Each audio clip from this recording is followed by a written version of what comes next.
Everybody, welcome. My name is Eunice Mathis. I'm a nurse and also the owner of Florida Training Academy. And if you're local to Jacksonville, well, you also know me as a leader in the community. And today I have the wonderful Miguel Camargo here. Wonderful. Thanks for having me. And so I love having you here. And ever since I'm really, I won't say the word envy is, that's a negative connotation. I admire you.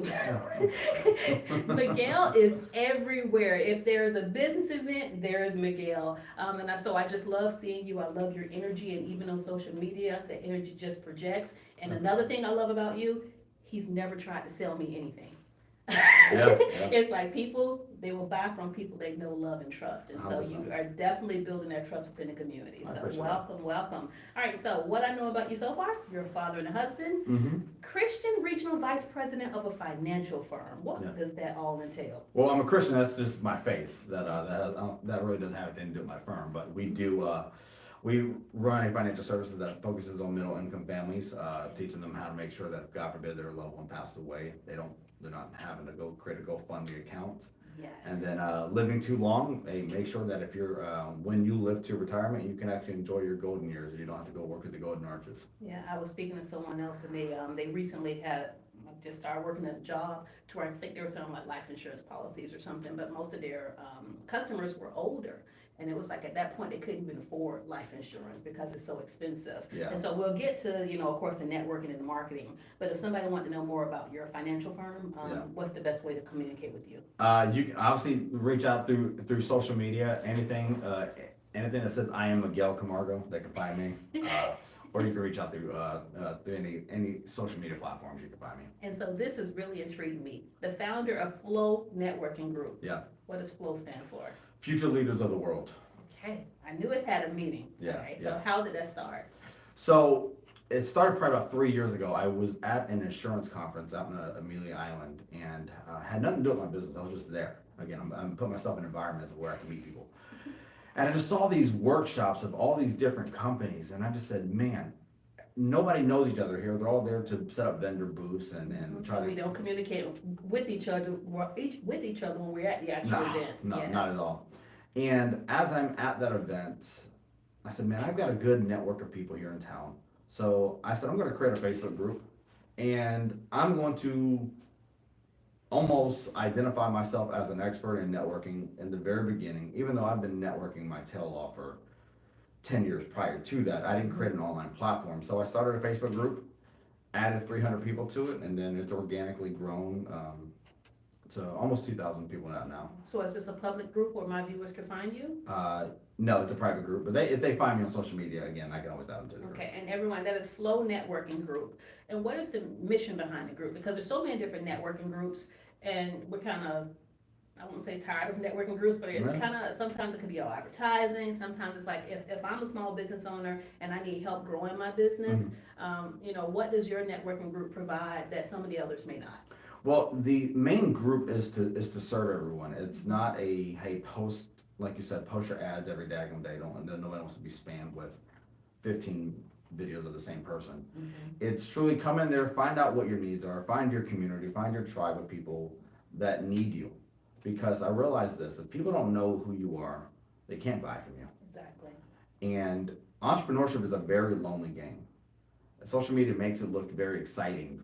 But as we created the Flow Networking Group, it's to truly build a community of people that are like-minded individuals, and we come from a lot of the same struggles, communities, and I don't like to play victim. I say, hey, listen, we come here together, let's grow together, let's flow together, and let's make some money. Let's flow together and make some money. I love that. Yeah. Do I have your self-proclaimed name right? Are you the networking king, I'm the king of networking? Yes, I'm the networking king, yes.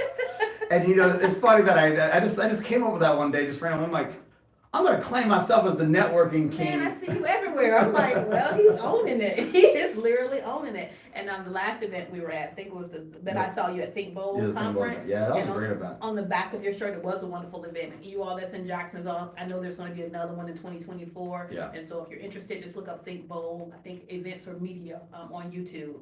But what did the back of your shirt say? It said networking king on it. Networking king. So you're branding yourself as the networking king. Yeah. Do you know if the domain's available? I don't. I mean, I should look into it. Yeah, as soon as we end this recording, you need to look into it. And what I like to refer to you as a man on a mission to make connections that matter. I like that. Because networking is, I need strategic networking. You know, Yeah. when I go to these events, it could be 100 people there. I don't need to shake hands and kiss babies with 100 different people. I need to 100%. make sure that I'm actually finding synergy. And so that's what I think about you, even the events that I had, you know, we know that you're there. Mhm. You're energetic, you actually engage with others, and it's attractive. Right. And so I haven't been doing any networking events in Jacksonville lately, but don't you have an event coming up? Yeah, I do an event once a month. We host it at a business called The Underground. A couple of my clients and business partners, they've started a workshop space where it's built around giving entrepreneurs a place that they can meet. We're right downtown Springfield area. It's 1503 North Main Street, called the Underground Collab, and it's meant on the basis of how do we provide people opportunities where they can meet, find the people in their community that they need, and then not cost them every daggum dollar that they have. Yes, networking can be expensive, because this dinner, going to that different location. Yeah. So when is your next event? You said once a month? Yeah, so we generally would do it the last Thursday of every month, so it'll be June 29th from 6 to 9. Okay, and now make sure whenever you all get through watching the video, whenever it's finalized, there will be a link in the description area. Are the meetings, are they televised? Do you record them? No, everything's literally, you're live and you're in person, you're meeting those communities. Okay, all right, so, how did we meet? Because I'm trying to think back. We met at your events with, it was the strategic. Strategic networking, Yeah, yes. This is probably, I saw the event on Facebook, you know, in the event section. I said, oh, Saturday morning, afternoon event. I said, oh, I'll go there and I'll just say hello. Appreciate you for doing that. Yeah, that was, you're always supportive, so appreciate you. And I'm assuming you're from Hispanic origin? Yeah. But tell me about, like, where were you born and where were you raised? So I was born in Atlanta, Georgia. Okay. Moved down here when I was 9 with my grandparents, and then Jacksonville's been my neck of the woods since 4th grade all the way through high school, college. Just wonder why you're so passionate about Jacksonville. Like, Yeah. you're the networking king of Jacksonville for sure. All right, so I know when I transitioned from nursing into business, because growing up, I was not interested in business at all. I actually thought that business owners were mean. Oh, really? It wasn't that they were mean, they were about their business, and they were stern, and they would tell Yeah. you no. Yeah. And so then when I ventured into business, I did so because someone had influenced me to do so. It's like, Okay. okay, they had an ideal, and we worked together, and the ideal became what it is today, Love that. Florida Training Academy. How did you become interested in business and the financial industry? So I come from a family of entrepreneurs. You know, my dad and my grandparents both ran businesses. So although my parents weren't married, I saw entrepreneurship at 2 different levels, whether it be your blue collar all the way to anything from network marketing to buying and reselling products. I mean, I saw that from my grandparents at a very young age. So Wonderful. entrepreneurship was in my DNA from a child. Yeah, what was your first business? First one coming out of, I said one that I did on my own was probably reselling candy in high school. I did the same thing. I did in middle school. Oh, yeah. And someone told on me. Really? Yeah. Yeah, someone Sucker, snitched on me hater. out too. Yeah, I saw opportunity. I was trying to buy a car. I saw one of those, fundraiser box. Saw it in the trash can, and my grandparents had a vending machine business, so I already had access to a BJ's Very Costco. smart. So I was like, X amount of dollars, find the profit, boom, and then I want to start making money doing that way. Selling candy. Yeah. Oh, wow, we've been hustlers for a while. For sure. All right, Very, so very. since we know you as a networking king, why is networking important?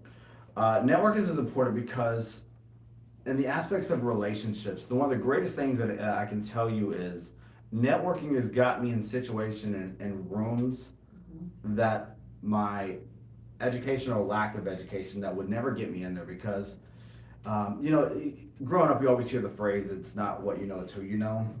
But to add on to that is, who knows you and what do they know you for? Amen. I like that. Because if people don't know you, there's no way for you to, again, I take it as as my responsibility to make sure my family's successful, make sure that the last thing that I have it means something.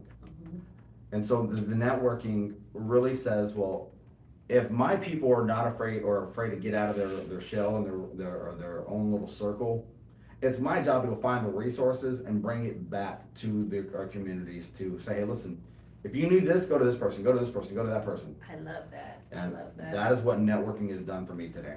There was another business owner in Jacksonville of Hispanic origin, and I asked him to come and do the podcast, and he was hesitant Okay. to be on video. And I was like, but do you know how this would benefit your community? So that is a lot of weight to put on an individual. So I do understand exactly what you were just saying, because if others in the community, how are you gonna grow your businesses? You have a lawn care service, you just can't keep networking within the same group of people. You have to go ahead and branch out. 100%. You have to be invited into those conversations in those rooms with the decision makers, and it's gonna be hard for that to happen if you don't step outside of your comfort zone. 100%.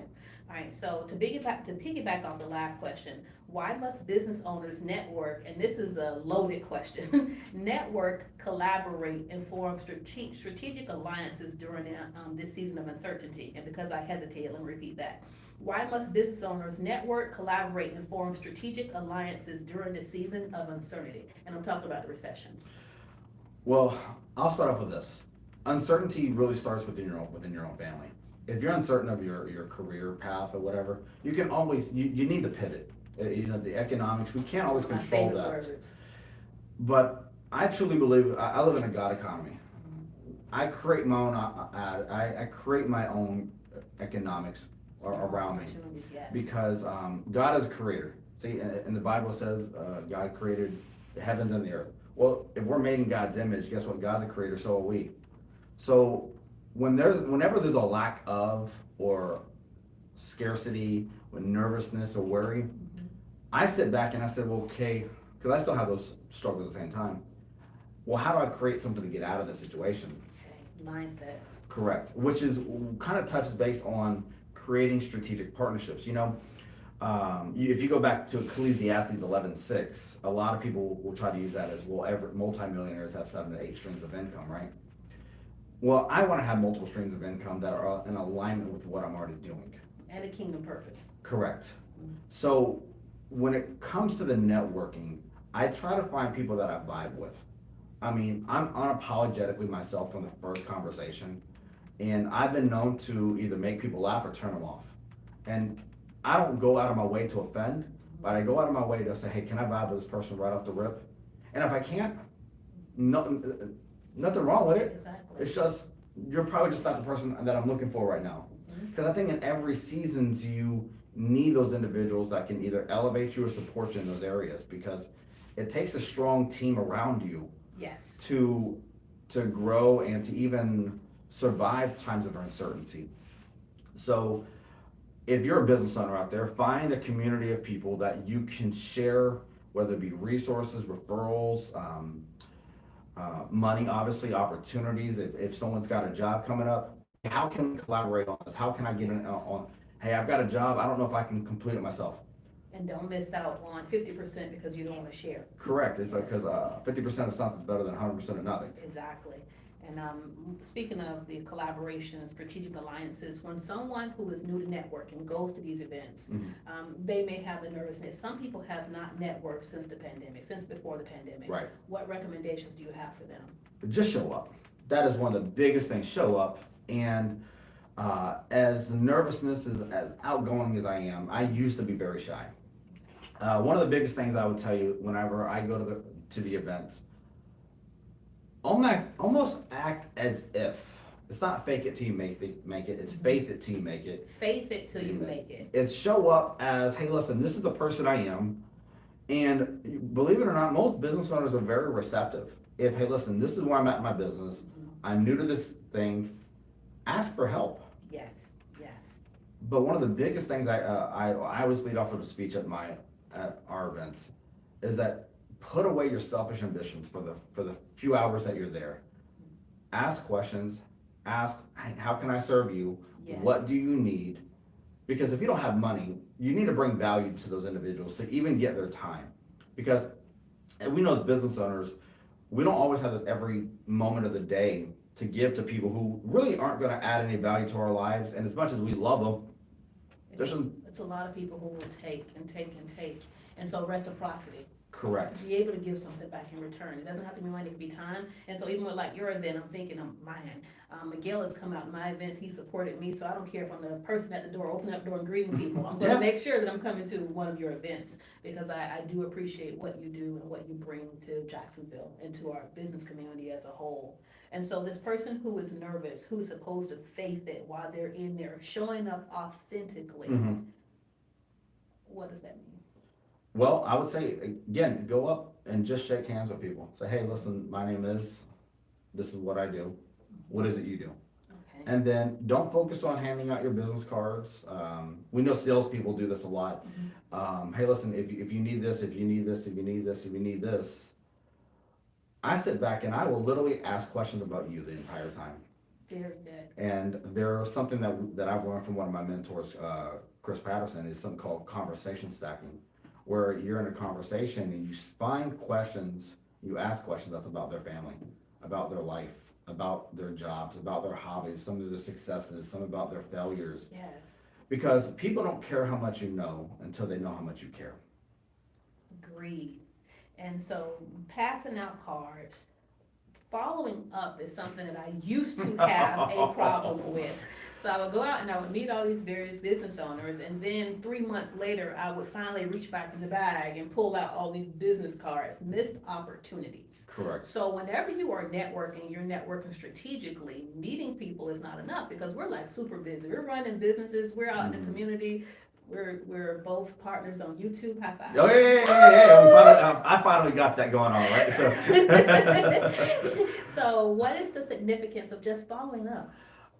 so I'll give you some specific points about this right here. So my grandmother specifically said, fortune's in the follow-up. Fortune's in the follow-up. Most salespeople, most deals don't get closed until the 8th contact.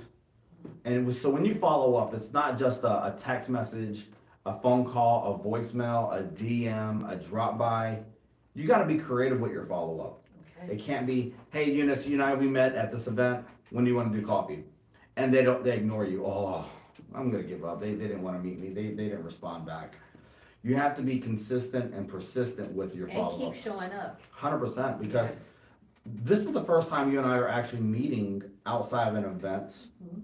but have known of each other probably since, I don't know when your last event was. Yeah, so I would say at least a year because I don't know how long you've been in the Box Jacks group. So Yeah, you so know, so it's been a while, but just following each other and being consistent with your post and your message and your branding. So you may have a business, but then I also like to consider ourselves. We are our businesses oh yeah, too. 100%. And so we're always showing up authentically, Mhm. not trying to be perfect, No. but just showing up consistently. You're posting pictures of your family. When I see something going on with your family, I feel like it's my family. Like, yay! Come on through.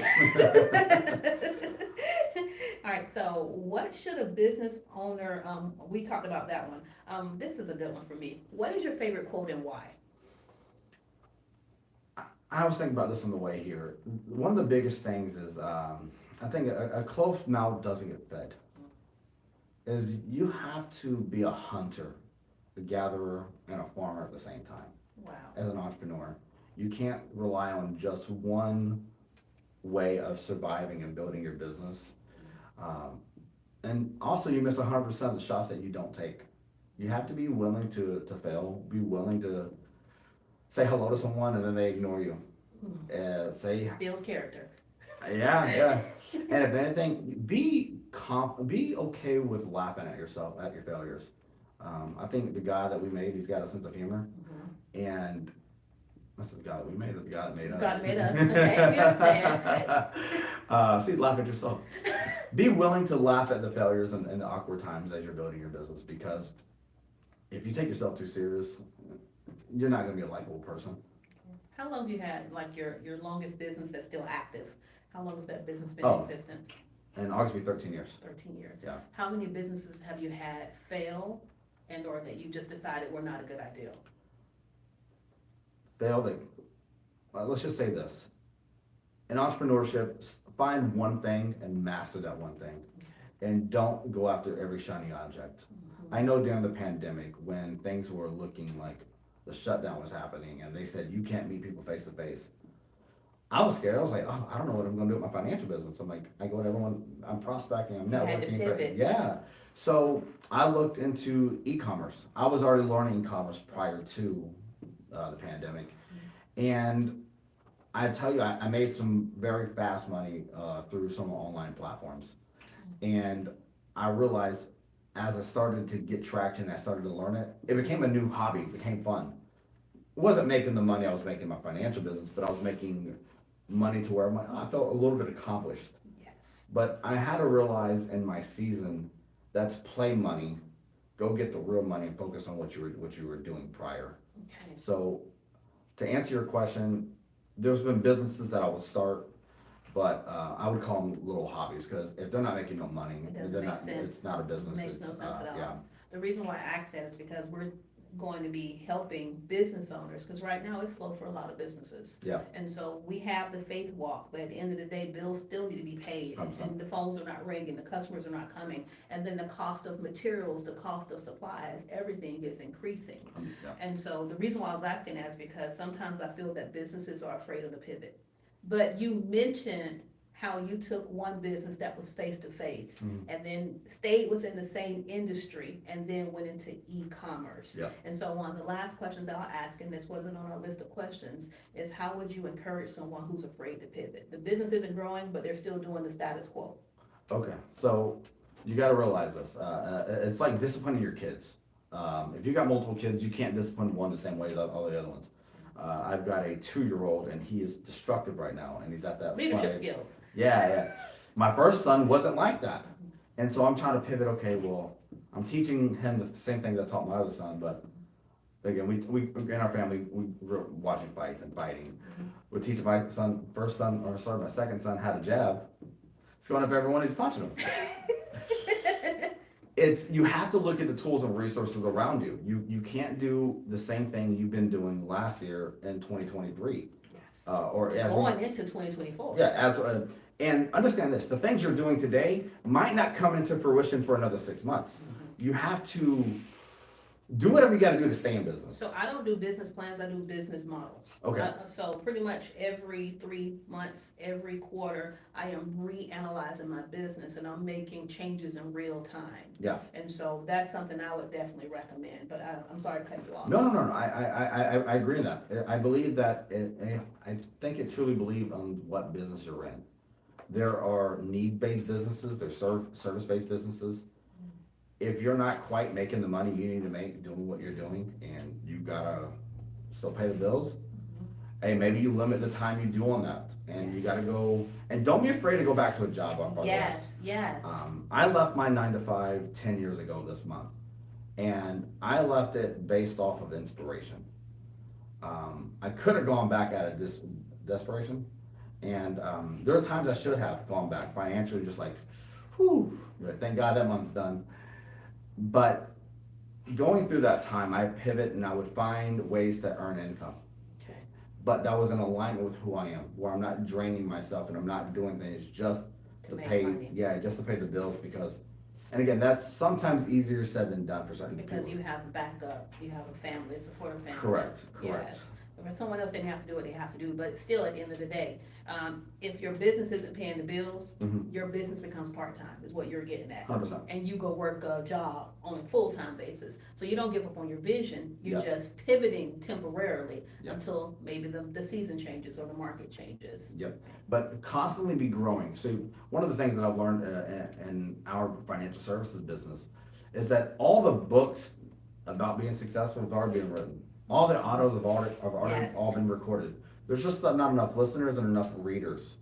So during the time of pivoting and growing, you have to stay in a cocoon of, well, I'm still going to self-improve. I'm still going to focus on learning my industry. So if you see an opportunity or you network yourself into something new, it's preparation is when luck meets, is when opportunity shows up. Yes. So just constantly be feeding yourself new information. You know I love talking to you, and I have like a million questions. Yeah. My last question, I'm like a Baptist preacher, I haven't gotten off the pulpit yet. Automation in small businesses. I could not run a business without automation. Yeah. So like I have a virtual receptionist. It's just so much that I do. I have a classroom management system that sends out the electronic books, the confirmation. You tell me you didn't get something, I click a button, it goes back out to you. So businesses that are refusing to pivot and who are not accepting AI, regardless of how scary it might be, I own the computer, I am going to master this technology. Do you have any recommendations for, businesses that just don't want to, you say we have to stay current and we have to also prepare for 2024? No, look at it this way. I think you need to embrace AI. It's not something to be afraid of. There are some doomsday things that could come to pass. We ain't there yet. We're not there yet. And if that happens, lean on Jesus and see what happens. But in all honesty, AI will simplify your business. I've found a few different apps, websites that allow me to honestly cut down the workload on my social media platforms. It's making things a little bit more creative too. Good. Because you see these speakers, you see these business owners, and they'll post a photo. But if you add a photo with some caption or some video with Get some captions, more attention, more likes. yeah, you again, if we're talking about attention, AI is going to just continue to help embrace the things on social media, but automation and follow up.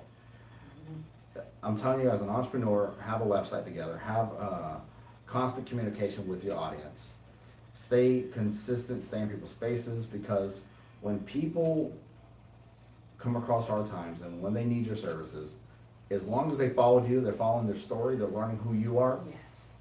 they'll go after you versus the big brands. And then you've been consistent. Correct. And so the last thing that you said really stuck with me, because I have not been out networking a whole bunch because I have so much going on here. But the way that I have been networking is, to me, via social media. Oh. And so when you were talking about, hey, follow up, send those emails, et cetera, the ebooks. And so if that's not something that you have incorporated in your business, I'm going to actually ask that you do, because it's actually part of networking. Mhm. You'll be surprised how many people forward my emails, my campaigns, wherever I send out to someone else. And I say, well, how did you hear about us? Oh, my friend sent it to me, or I saw it on Facebook. I love that. Okay. I love And that. so finally, congratulations. I know we said it before on becoming a YouTube partner. Oh yeah. Come on, yeah. So I mean, like, I can see clothing, I can see everything else in the future that you'll be able to add. Yeah. How do viewers find you on YouTube? We talked about all your IG, but. Yeah, on so YouTube. if you literally go and type in I am Miguel Camargo, so IAMMIGUEL, then last name is CAMARGO. Or if you just type in Miguel Camargo Flow, Okay. my stuff will pop up. Okay, and I'm gonna make sure I add those links, you all. This has been Miguel. We appreciate you so much, and I thank you for appreciate you. coming and joining us. And of course, my name is Eunice with Florida Training Academy. If you haven't liked our video, go ahead and do so. Also subscribe to our channels. Let's go. And we appreciate you. We wish you much success as you progress as a business owner. 2023 and 2024, if you have any questions, leave them down in the comment areas. And if it is specific to Miguel, I'll make sure that he actually answers it. Otherwise, I'll be responding to your comments. You all have a great day.